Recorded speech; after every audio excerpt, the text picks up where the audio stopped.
From Eyewitness News, breaking news.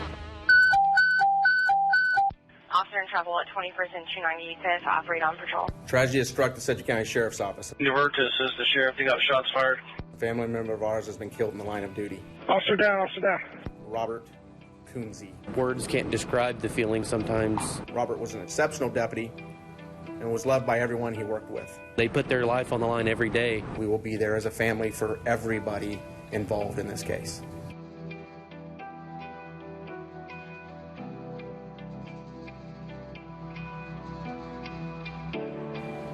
A sad day for Sedgwick County as a deputy is shot and killed in the line of duty. We have been covering the death of Robert Coonsey all day today. Our coverage continues tonight with Team 12 coverage. We'll bring you all the angles about what we know happened now, what people heard, and other cases this suspect was involved in. First, so Rachel Skida was at the news conference tonight where we learned details about what happened. She begins our coverage tonight. Rachel? Well, it was clear in that press conference that Robert Coonsey was a valued veteran with the sheriff's office. You heard Sheriff Jeff Easter start by saying tragedy has struck the sheriff's office. He said that Deputy Coonsey was loved by everyone he worked with, and he also gave us some more details on what led up to this shooting this afternoon. Deputy Coonsey was responding to a suspicious character call in the western part of the county. Coonsey found the suspect's black vehicle parked with the hood open near 21st and 295th. That vehicle was stolen. Sheriff Easter says Coonsey patted down the man and found a handgun. He then went to cuff him. That's when a fight started and shots were fired. We know that Coonsey was shot once in the torso and the suspect was hit 2 times. A second deputy got on scene just a minute later and found a .40 caliber handgun next to the suspect. That suspect died on scene, and Sheriff Easter says that they haven't been able to identify him yet. Deputy Coonsey was taken to Via Christi and died about an hour later. Coonsey's death is impacting not only the sheriff's office but the entire county and law enforcement community. Here's what Sheriff Easter had to say about how the public can help. Probably the biggest thing that the public can do right now is just pray for Deputy Coonsey and his family and for the other deputies that continued making calls while they know one of their fellow deputies had died. That's very difficult to do, to continue making calls. We got people making calls right now. We got third shift coming on at 10:30, knowing that somebody that they normally see in the morning time won't be there today. Deputy Coonsey was with the Sedgwick County Sheriff's Office for 12 years, and before that, he worked with the Shawnee County Sheriff's Office for 6 years. He leaves behind a wife and child. As for the suspect, we don't know when the Sheriff's Office will release his name, but we'll get you that information as soon as we get it. Rachel, thank you. The suspect in this case is believed to have been involved in several crimes over the past 24 hours. One that Deputy Coonsey investigated earlier in the day. Devin Fastbinder looked into those cases and continues our Team 12 coverage from the Breaking News Desk. Devin. Melissa, the sheriff says his office believes the suspect was responsible for 3 cases involving stolen property. The first was overnight, where Wichita police investigated a silver Dodge vehicle stolen in an aggravated robbery. The second case happened later in the morning, involving a stolen .40 caliber handgun from a vehicle. That happened near MacArthur and South Meridian. Sheriff Easter says that Deputy Coonsey responded to that call, and later he reiterated found a .40 caliber handgun on the suspect. Then early tonight, Easter said Cheney police recovered the silver Dodge stolen overnight. Officers say the black Chevy truck the suspect was driving before the shooting was also stolen in the same area. Thanks, Devin. Once again, we know that everything now happened around 2 o'clock today in the western part of Sedgwick County. This is near Garden Plain. This video captured by Skyhawk 12 earlier today, a look from above. Let's give you a better idea, giving you this map of where everything happened in relation to the city of Garden Plain. And here again, some of the radio traffic from when the officer and the suspect were officially triaged by dispatchers. In trouble, we're getting an official triage, red on the deputy and black on the suspect. Shortly afterwards, this was a scene at Via Christi where there was a heavy law enforcement presence there. Our own Katie Johnston arrived on scene after we started hearing about this tragedy. She joins us now after talking with people who heard the shots. She keeps our Team 12 coverage going tonight. Katie? Melissa, the call of shots fired and officer down rang out through the scanners early this afternoon. And some of the folks who live in this area saw police sirens and flashing lights. They heard the sirens driving up and down these streets in Garden Plain. And it's north of Garden Plain, rather. Now, the folks that I spoke to earlier, they were in Goddard and they heard those sirens when they were at home watching TV. They said that they heard the sirens blasting down Main Street. So the man that I spoke to said that he grabbed his police scanner to listen into what was happening. Then he says his heart dropped when he found out exactly what happened. You know, prayers for the family, the Sedgwick County Sheriff's Department. I mean, it's tough. You know, they put their life on the line every day to protect us, and unfortunately he got wrapped up in something that is the part of the job. As you can see behind me, there's still some Kansas Highway Patrol troopers that are blocking off the roads here north of Garden Plain. They're blocked off for about a mile in each direction of where this incident happened and will continue to be blocked throughout the evening. I've talked to many people as they've made their way up and down these streets who live in the area or they're traveling nearby, and they say they're shocked and saddened to hear of the loss from a Sedgwick County Sheriff's Office. All right, Katie, thank you. This isn't the first time a Sedgwick County deputy has been killed in the line of duty, unfortunately. Braxton Jones is live at the Law Enforcement Memorial in downtown Wichita with a look at other deputies killed in the line of duty. He joins us now. Braxton.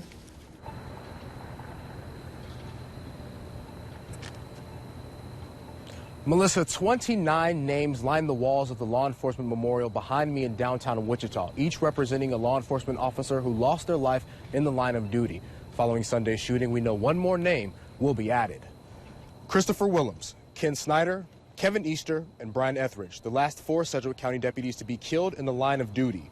The most recent was in 2009 when Brian Etheridge was shot responding to a call of a reported burglary. In 1996, Kevin Easter was killed following a car chase that turned into a foot pursuit. Easter was shot 4 times following a struggle with the suspect. Only a year later, the Sedgwick County Sheriff's Office lost another deputy when Kenneth Snyder was stabbed following a domestic violence call. Christopher Willems was killed in 1991 during an altercation with a possible drug suspect. Now, Kevin Easter is the brother of current Sheriff Jeff Easter, who had to deliver the news tonight. There are no plans as of right now for Deputy Coonsy's funeral, but we will bring you all that information when it becomes available. Thanks, Braxton. Just last week, Attorney General Jeff Sessions announced a series of grants coming to Kansas to combat violent crime that we saw today. During his remarks, he talked about deadly officer-involved shootings.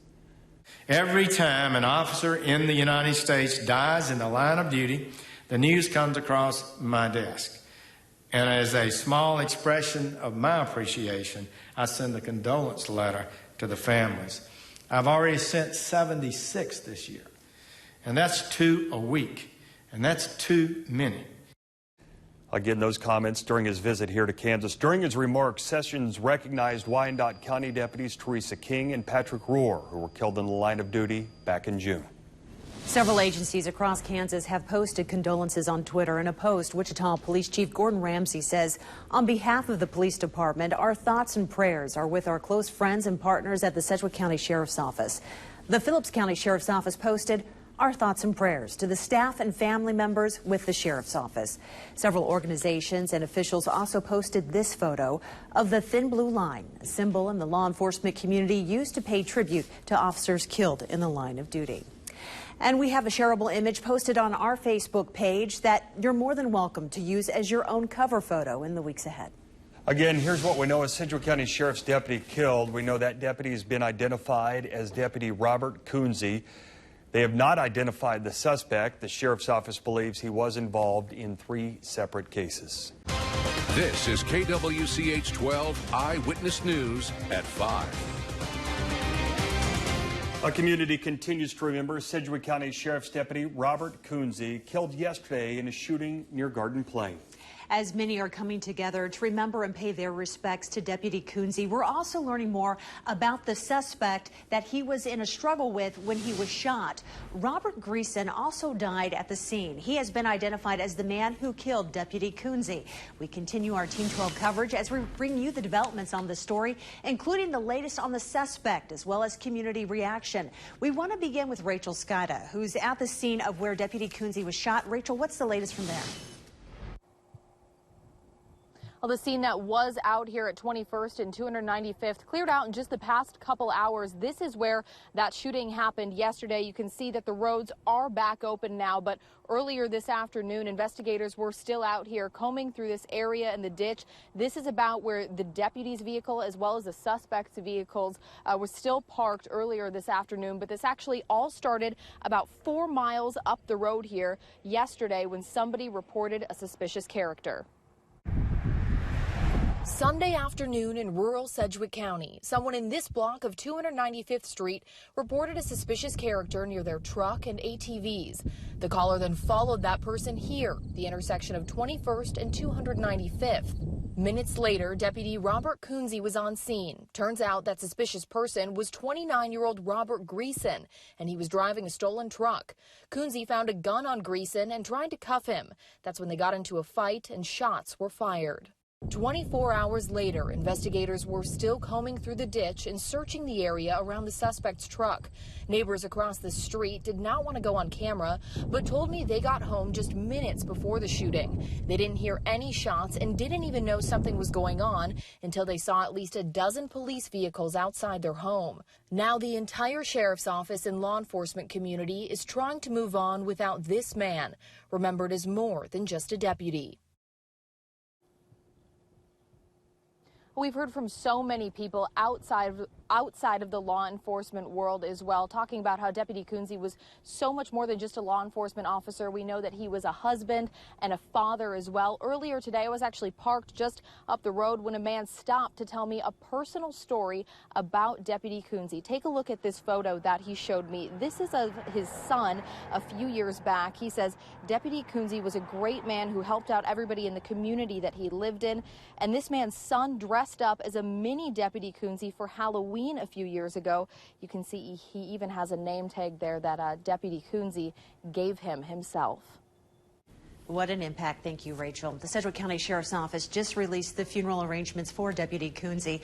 It will be this Friday at Central Community Church. It is open to the public. That church, by the way, is on West Maple in Wichita. It will be at 10 in the morning.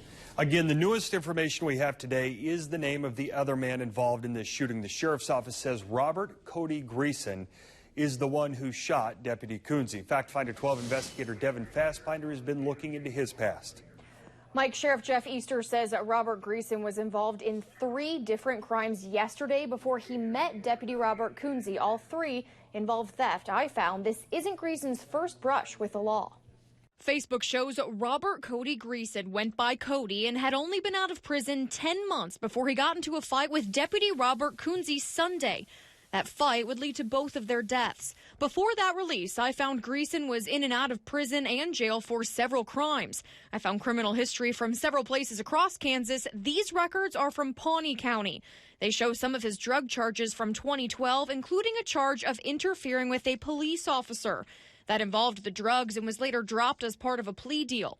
In Ellis County, I found charges of drugs from 2009, 2010, and 2016. In 2010, records show he was convicted of aggravated battery. Investigators say he hit a man in the back of the head, causing a 2-inch cut that needed 9 stitches and created a permanent scar. In 2016, records say he was also charged with interfering with a law enforcement officer. Investigators say he lied to the officer about who he was. He's been in and out of prison for some of these crimes, absconded and violated parole. The most recent time he was released, late 2017. I reached out to Greason's family today to see if there's anything any of them wanted to say. They say they're holding off for now.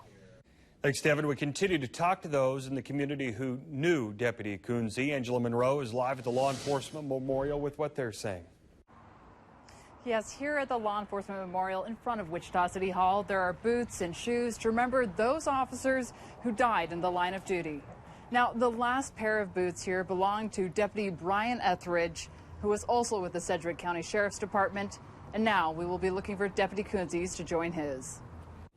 The flags are flying at half-staff in Rose Hill in honor of Deputy Robert Coonsey. Well, when I saw the report on the 10 o'clock news and they told his name, I saw his picture and I thought that's got to be Bobby. Becky Rearson remembers the deputy as a child in 4-H. He graduated from Rose Hill High School in 1995. We found a yearbook, and this was probably about his sophomore year, and found a picture of him. People I spoke with say he had the spirit of service from a young age, giving back to the community. He was one of those kids that was always willing to help and jump in and do what needed to be done, you know, and he was always very helpful, very respectful. So this loss hits hard for those who knew Deputy Coonsey in Rose Hill, a town proud to claim him as one of their own. Anytime you lose a man in blue or a woman in blue, it's sad. But when it's one of your own, one that came through our town, it really touches you.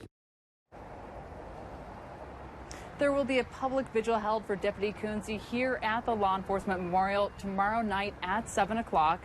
That's in front of Wichita City Hall at Central and Main. Angela, thank you. Deputy Coonsey touched lives across Kansas during his time as a law enforcement officer. One woman shared with us that she called the sheriff's office for help a few years ago, and Deputy Coonsey was the one to respond. Melissa Murray has her story of the fallen law enforcement officer. Melissa.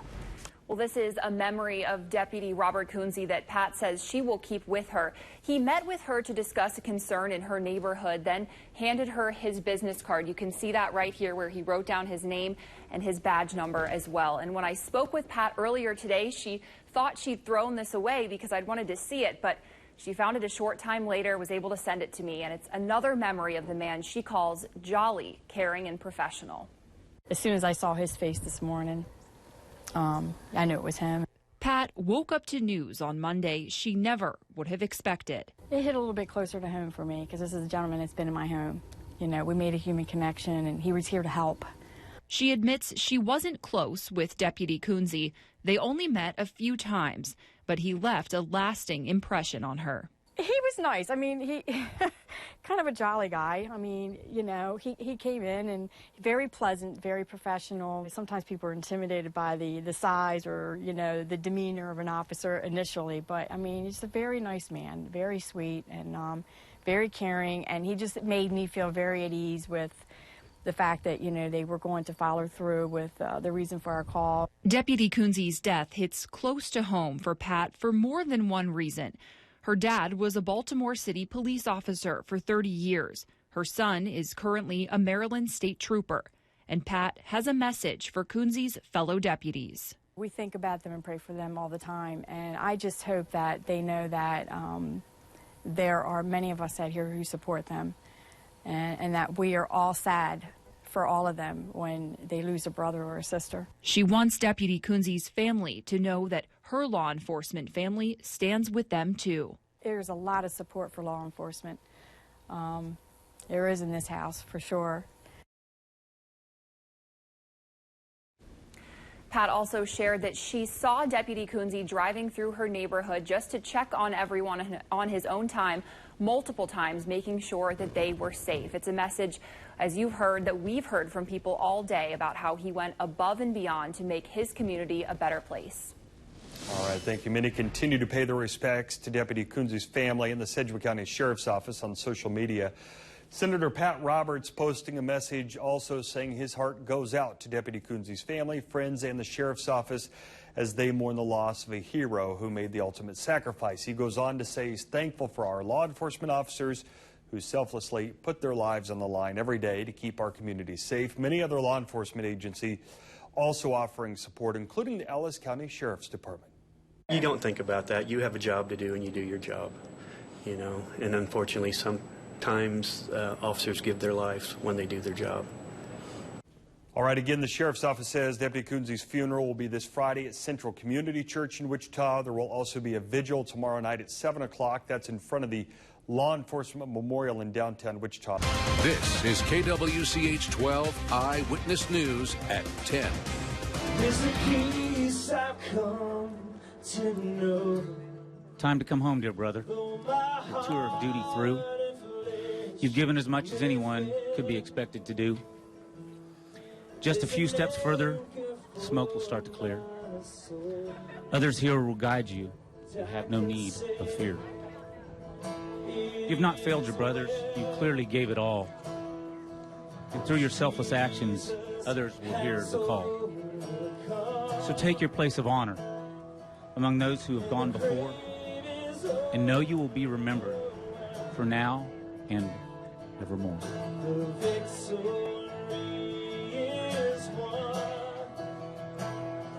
He is risen from Skyhawk 12 video from an emotional scene at the Law Enforcement Memorial tonight in Sedgwick County here, as people come together to remember Deputy Robert Coonsey after he was shot and killed on the job earlier this week. On the ground, these photographs were captured, show even more of the emotion as the community begins to pay their final respects. Yeah, you can see the scene where hundreds pay tribute to one of Sedgwick County's finest there. Very emotional scene. Brittany Thomason joins us now live from the Law Enforcement Memorial tonight with reaction from those who were there. Brittany.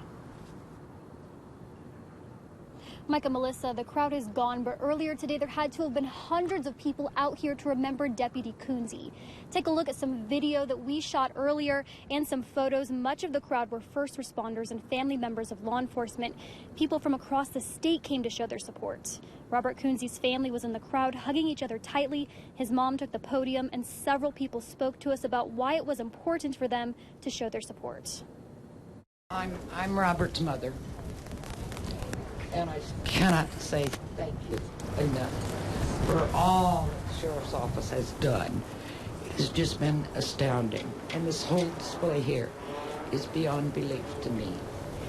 Thank you very much. I appreciate your support. As the wives behind the badge, we are overwhelmed by the outpouring of love from the community for Deputy Coonsey's family and the Sedgwick County Sheriff's deputies. In John 13:34, Jesus commanded that we love one another as he loved us. That is the heart behind the wives. I don't even know how my godmother and my mom feels. I bet they feel heartbroken because that was like one of their friends, one of their brothers, their family members. My heart was broken of how many people I saw walking across the street crying, and I heard it on the news. And I was like, I have to go. I have to go. These people go out and they sacrifice their lives. They're not asked to do it. They volunteer to do it. Nobody is forcing them to do anything. And to have that kind of love and have that kind of dedication for strangers is absolutely admirable. I respect them. I respect everybody who puts on a uniform. And you know, like Officer Coonsey has paid the ultimate price for their dedication to our lives. It was an emotional night full of tears and memories. The main message speakers had, Coonsey was a good guy. Brittany, thank you. Earlier today, we showed you this video of several agencies escorting the deputy's body to the mortuary. It was just one of the moments you'll see throughout the week designed to pay tribute to Deputy Coonsey. We talked to the man who captured it, who says at one point he actually met Deputy Coonsey at his old job. He says capturing moments like this is just one special way to remember him. I wanted to show my kids, like, this is an officer that gave his life. I mean, I don't know how else to ever put it, and it just kind of gives you chills and goosebumps, and watching that many officers drive by with their lights and sirens on. Coonsey leaves behind a wife and a child. 6 Sedgwick County deputies have been killed in the last 30 years. Today we learned more details about the suspect's initial crimes he committed before the deadly encounter with the deputy. We got a chance to talk with an 18-year-old victim who says the suspect stole his car. Braxton Jones is live at the Law Enforcement Memorial tonight with more on what he had to say about the encounter as he continues our Team 12 coverage. Mike, earlier today we spoke with the man who first encountered Robert Greason. He says it's something he will never forget. It's been pretty saddening and pretty terrifying for me. Resley Simone says he just returned home and was only inside for minutes before going outside to get something. That's when he heard a noise in the back seat. When he looked to see what it was, Greason lunged at him, pushing him down and dragging him to the sidewalk where the two fought. He says Greason punched him in the face 3 or 4 times before taking the vehicle and driving off. He says he's lucky to be alive. I thought for a little bit that he was probably going to kill me, for sure. That was really all that was going through my mind. Was I was just waiting for that to happen. Now, Simone learned of Deputy Coonsey's death Sunday night. As for his vehicle, he says Greason wrecked it and is no longer able to be driven. Thank you, Braxton. We still have questions about this deadly tragedy. We still want to know what the dash cam video shows. Our investigators have filed a public records request to see it. We also want to know the suspect's motive behind the shooting. We're still trying to get in contact with people who might have known the suspect to find out why he was stealing and why he ultimately killed Deputy Coonsey. All right, as we look ahead to the memorial service now Friday, here's a look at the route for the procession. It will happen after the memorial service on Friday. It will start at Central Community Church, so that's here on West Maple. It will head then to the west until it reaches 119th Street. That's when it will head south to Rest Haven. That's where Deputy Coonsey will be laid to rest. Be prepared for intersections and areas around the memorial to be shut off. The public is invited to attend and line this route. Some of the roads could be shut off from about 11 a.m. to 1 p.m. There it is, right there. And then I believe right after that would be Family, if I'm looking at it at this point. And then once they'll go down Maple. This is a fairly long route, about 4 miles in all. Once they make that turn from Maple to 119th, the fire department has their ladders up with a massive American flag before they enter the cemetery. The entire procession will drive underneath that flag before heading into the cemetery. And we should be at a good vantage point once this starts at Benton Elementary School, because this it'll be one of our first opportunities to see the length of the procession there as it gets going, with all those kids standing out in front of Benton Elementary School, waving, wearing blue. More than 300 kids know what's happening, understand what led up to this, and are learning a lesson today when it comes to law enforcement and what law enforcement sacrifices for the community. The teacher had said that they've made this lesson about community. And just as I was talking earlier, that's what this is about, and they wanted the kids to be part of that and witness the community come together. Let's watch here for a second as the first patrol car makes that corner, clearing the route as they will shut down these areas.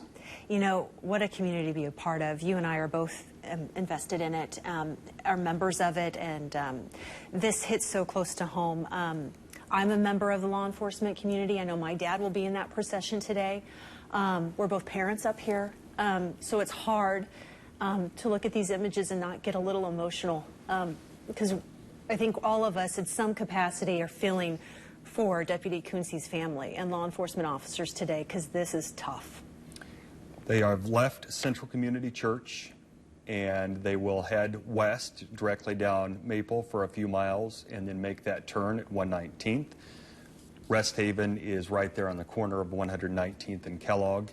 Again, that area now being cleared as you see a lead vehicle out in front, likely making sure this path is clear before we see this processional come through. And Mike, look at those community members. I mean, just standing so proud there with their flags. They are out in full force. And is this this is right in front of Benton. Is that right, guys?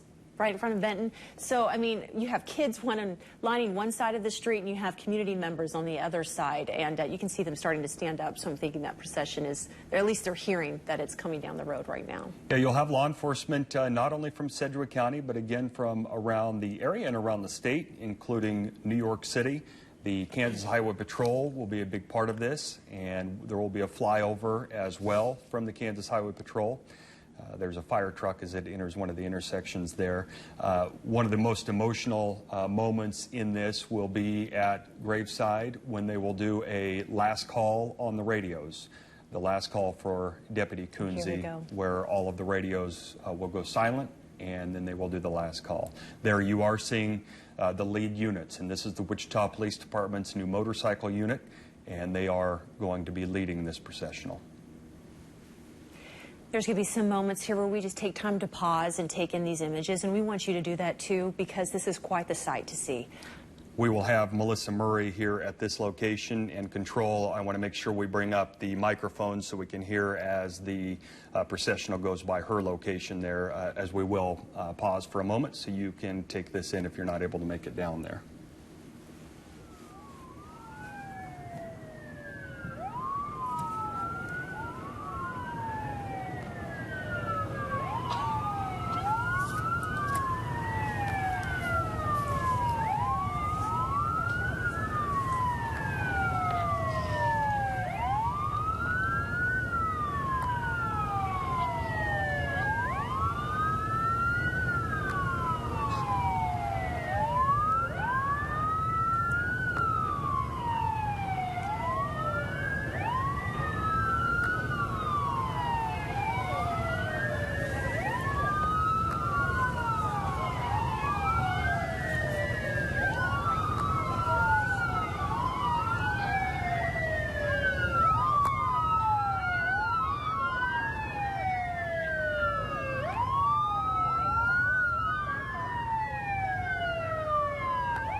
All right, you just watched the motorcycle unit there pass into the flag, as now we watch as the hearse carrying Deputy Coonsey's body passes under that great American flag there just outside of the cemetery.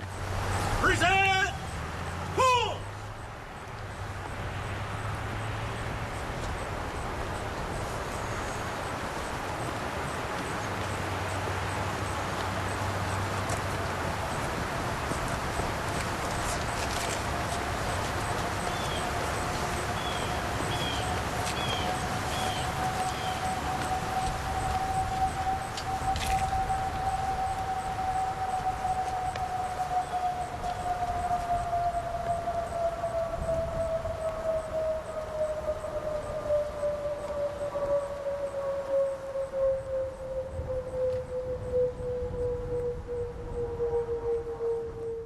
All right, you're looking at KHP right there flying over, and you just heard the final call. Do we hear it right now, or do we just hear it?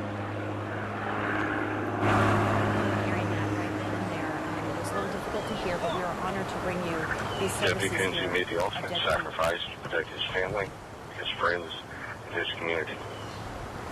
Deputy Coonsey, we will show you tent 7, and may you rest in peace. We will take it from here.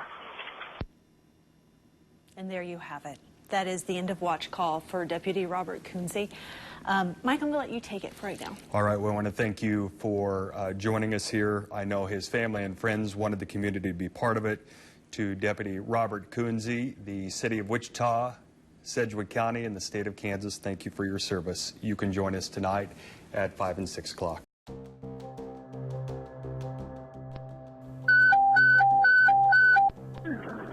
Officer in trouble at 21st and 295th, operate on patrol.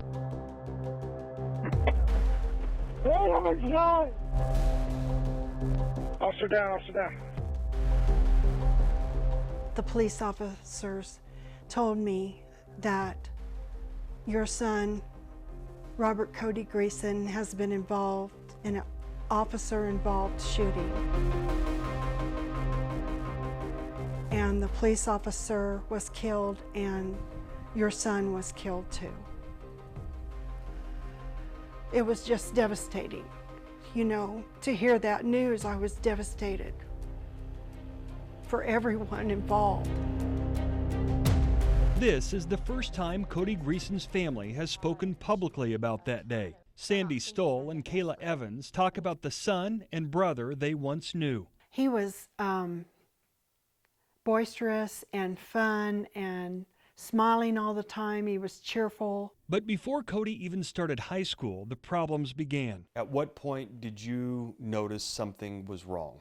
8th grade summer, leading into his freshman year. You said his first drug arrest comes at the age of 15. I believe so. And what drug? Marijuana. Did you know what to do, though? I didn't. I had no idea what to do. Cody soon turned to methamphetamine, a drug they say consumed him. We wouldn't see him for weeks at a time. At that point, he was straying away from us.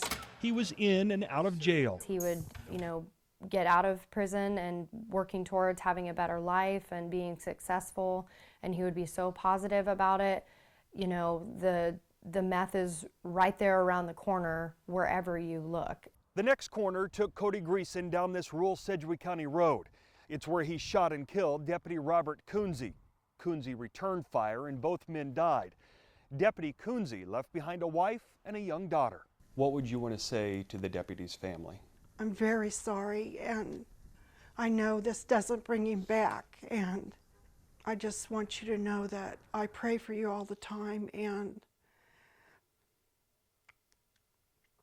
just want you to know how very sorry we are. I can only hope for the Coonsey family that they have all the help and support they need to get through such a terrible time. This surveillance video shows Cody the night before the shooting and his erratic behavior outside of a Wichita home. He was stealing things from cars, including a gun that hours later he would use to kill Deputy Coonsey. This last bout he went through was just something a lot different with the type of meth he was on. It was different. It was different. I didn't realize he was a full-blown addict at that point, though, either. As a mother, were you in denial? I was probably in denial and wanted to believe. You don't want to ever think this can happen to your children. We go to the site all the time where it occurred. You know, we were just out there, and we pray for the officer, we pray for my brother, and, you know, we just pray for everybody involved, especially their family. Sandy and Kayla blame no one but Cody, but want people to know the power of a drug that police say is creating a crisis in our state. It destroys lives. It's like almost a weapon of mass destruction.